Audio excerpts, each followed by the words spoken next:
नमस्कार। समस्या समाधान सीधा प्रसारण को आपण मानक स्वागत जनाऊँ।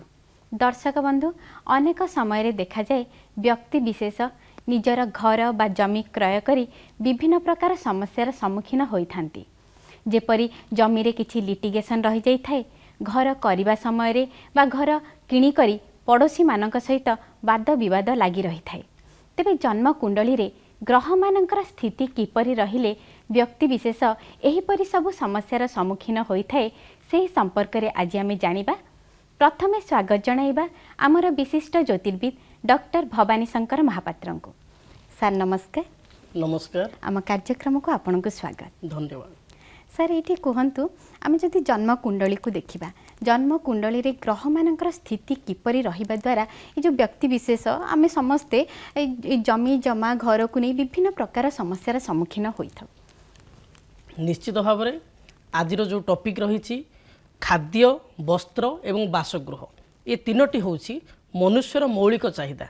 खाद्य एवं वस्त्र परे मनुष्य चिंता करे गोटे सुंदर बासगृह पाई, भल जगह रहिबो, प्रतिष्ठापूर्वक रहिबो एवं बाहर जेते टेंशन रही घर को आसिले गृह रे से शांति निवास करिवो। तेणु सेथिपाई ताको गोटे भल घर एवं गोटे भल भूमि बा जमीर आवश्यकता पड़ी थाए। किंतु अनेक समय देखा दिए व्यक्ति विशेष जमी बाड़ी क्रय करी असुविधार पड़ती, लिटिगेशन रे पड़ती। भल घरटे करी मध्य गृह सुख से लाभ करि पारंती नाही। घर भल करिथांती, बहुत इन्वेस्ट करिथांती, फाइनेंस पैसा अधिक इन्वेस्ट करिथांती, किंतु हठात सर्विस रे तांको ट्रांसफर हुए, से जगह से रही पारंती, भड़ा दियंती, रेंट रे दियंती, किंबा पड़ोशी मान सहित मत पार्थक्य देखा जाए, किंबा जगह किणी से लिटिगेशन रे पड़ती, जगह से पोजिशन नहीं पारंती नाही। तो जदि आम जन्म कुंडली को अवलोकन करवा, जन्म जातक को देखा, तेबे लग्नर चतुर्थ भाव होची गृह भूमि एवं आपणकर जानवाहन एवं गृहर भाव, भूमिर भाव।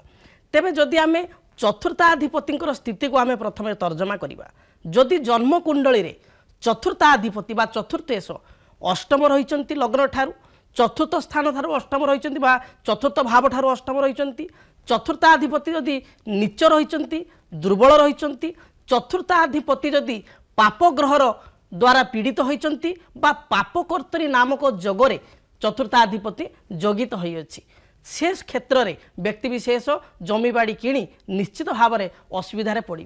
ता सहित केते गुड़िए गुरुतर जग रही।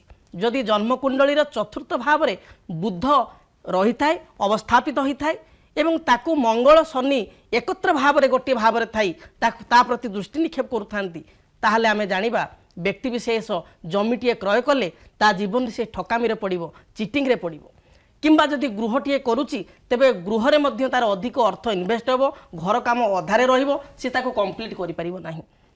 से भली भाव में जदि चतुर्थाधिपति अष्टम स्थान रही, चतुर्थ भाव ठारू अष्टम रही एवं चतुर्थ स्थान को पाप गृह राहु किंबा आपणकर केतु चतुर्थ भाव में अवस्थापित होइचंती, ताहले मध्य व्यक्ति विशेष भल घरटे किणवा तापाई स्वप्न हो जाए, भल जगहटे पाइबा तापाई स्वप्न हो जाए। तेणु मुख्य कथा होची चतुर्थाधिपति बा चतुर्थेश ग्रह तार अवस्थिति एवं चतुर्थ स्थान में क्यों पाप ग्रह गुड़िक रही से गुड़ी को आम जाना दरकार। सर गोटे कल आसी जाइए पुरी करिसेंती रूपेश। हेलो मैडम नमस्कार। नमस्कार, आपन को आम कार्यक्रम को स्वागत। कौन समस्या रही? मैडम मो भौणी मैरिज विषय जानवा चाहूँगी। अच्छा, तांकर जन्म तारीख समय एवं स्थान कहतु। जन्म तारीख 11/10/1983। अच्छा, जन्म समय कहतु। समय होची रात्रि 9:30। अच्छा, जन्म स्थान? जन्म स्थान होची पुरी। अच्छा अच्छा, आपन को भौणी बे कोन करछंती? मैडम से माने कंप्यूटर फैकल्टी टीचर अछि।